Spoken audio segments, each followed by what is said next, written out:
চট্টগ্রামের রাউজানে রোপা আমন মৌসুমকে কেন্দ্র করে জমে উঠেছে শ্রম বিক্রি হাট। উপজেলার পৌরসভার ফকিরহাট বাজারের ডাক বাংলো মোড়ে রবিবার সাপ্তাহিক বাজারে দেখা যায় এখানে দরাদরি করে বিক্রি হচ্ছে মানুষের শ্রম। টাকার বিনিময়ে শ্রম বিক্রি করতে এই বাজারে দেশের বিভিন্ন জায়গা হতে জড়ো হন হাজারো মানুষ।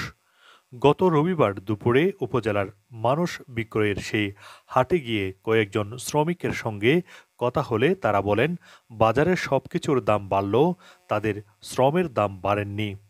দেশের বিভিন্ন জায়গা হতে অভাবী মানুষ ছুটে এসেছেন নিজেকে বিক্রি করে দিতে।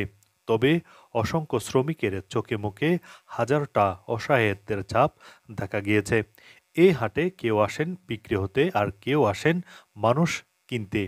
অভাবের সংসারে একটু সুখের আলো দেখাতে আর দুবেলা দুমুঠো খেয়ে জীবন বাঁচাতে কাজের খুঁজে দেশের বিভিন্ন জেলার মানুষগুলো ভিড় করেন এই শ্রম বেচাকেনার হাটে।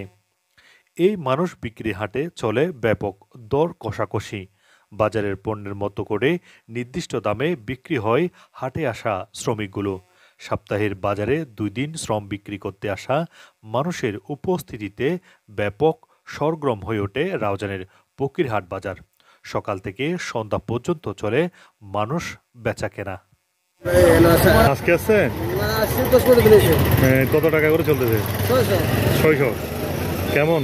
৬০০ তো আমরা হয় না, বুঝলি না, আমরা জিনিসপত্র দাম বেশি, ৬০০ কি হয়? এটা তো কোনো কিছু হয় না। কি করব, গরিব মানুষ, এটা তো আইপিও হেডের জানায়। তো কত টাকা করে খাচ্ছেন? ৬০০ ৫০০ চলছে। আমরা তো আর গেছি না, আজকে আইছি। আজকে আসছেন না? ৬০০ ৫০০ এরকম না? ৬০০ টাকা। আপনি এই বয়সে কাজ করতে আসছেন? হ্যাঁ, ছেলে টেলে নেই? নোয়াখালীর চরগাটা থেকে আসা ৬৫ বছর বয়সী শ্রমিক আবুল হোসেন বলেন, কি করব বাবা, এই বয়সে এখনো পরিশ্রম করতে হচ্ছে। অভাবের সংসারে বাধ্য হয়ে কাজ করতে এখানে এসেছি। দানের কাজ করে কিছু টাকা বাড়িতে নিয়ে যেতে পারলে কিছুদিন হয়তো কিছুটা ভালো করে জীবনযাপন করা যাবে। তবে বয়স বেশি দেখে অনেকে কাজে নিতে চাই না। অপেক্ষায় আছি বিক্রি হয়ে মানুষের কাজে যোগদান করে কিছু টাকা রোজগার করব।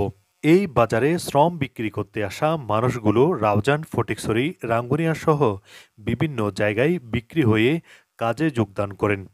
উত্তর চট্টগ্রামের মধ্যে সবচেয়ে বড় মানুষ বিক্রির হাট বসে রাউজানের ফকিরহাট বাজারে। আমন দানের মৌসুমে এই বাজারে মানুষ কেনাবেচা ভোর থেকে সন্ধ্যা পর্যন্ত বেশ সরগরম থাকে। আবার অনেক শ্রমিক অবিকৃত হয়ে থাকে, তাদের অপেক্ষা করতে হয় পরের দিনের নতুন সকালের আশায়। আমির হামজা, বিহঙ্গ টিভি, রাউজান, চট্টগ্রাম।